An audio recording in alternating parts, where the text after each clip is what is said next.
सांगली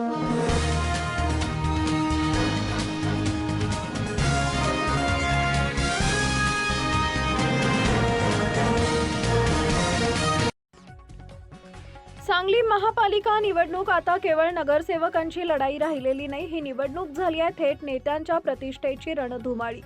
महापालिका निवडणुकीच्या पार्श्वभूमीवर शहरातील राजकीय वातावरण चांगलंच तापलंय।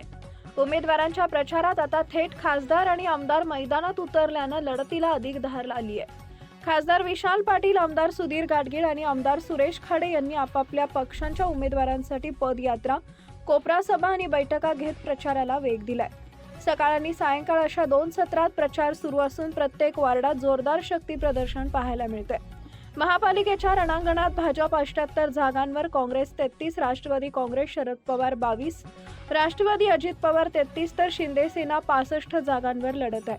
अनेक ठिकाणी दुरंगी तर काही ठिकाणी तिरंगी बिग फाईट होत असल्यानं वातावरण अधिकच टाईट झालंय। या निवडणुकीचं वैशिष्ट्य म्हणजे लोकप्रतिनिधींना त्यांच्या होम प्रभागांमध्येच मोठं आवाहन आहे। आमदार सुरेश खाडे यांच्या निवासस्थान असलेल्या प्रभाग 19 मध्ये भाजप आघाडी आणि शिंदे सेना यांच्या तिरंगी लढत रंगली आहे। भाजपची प्रतिष्ठा या प्रभागात पणाला लागली आहे।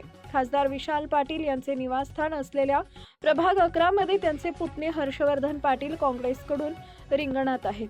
त्यांच्या विरोधात भाजपचे माजी नगरसेवक मनोज सरगर असून या लढतीकडे संपूर्ण शहराचं लक्ष लागलंय। आमदार सुधीर गाडगीळ यांच्या प्रभाग 16 मध्ये भाजप आणि काँग्रेस यांच्यात थेट सामना असून तगड्या उमेदवारांमुळे इथं चुरशीची लढत होणार आहे।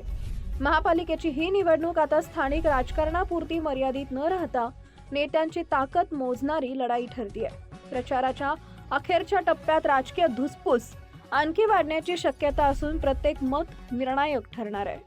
अशा बातम्या पाहण्यासाठी आमच्या चॅनेलला लाईक, शेअर, सबस्क्राईब करा।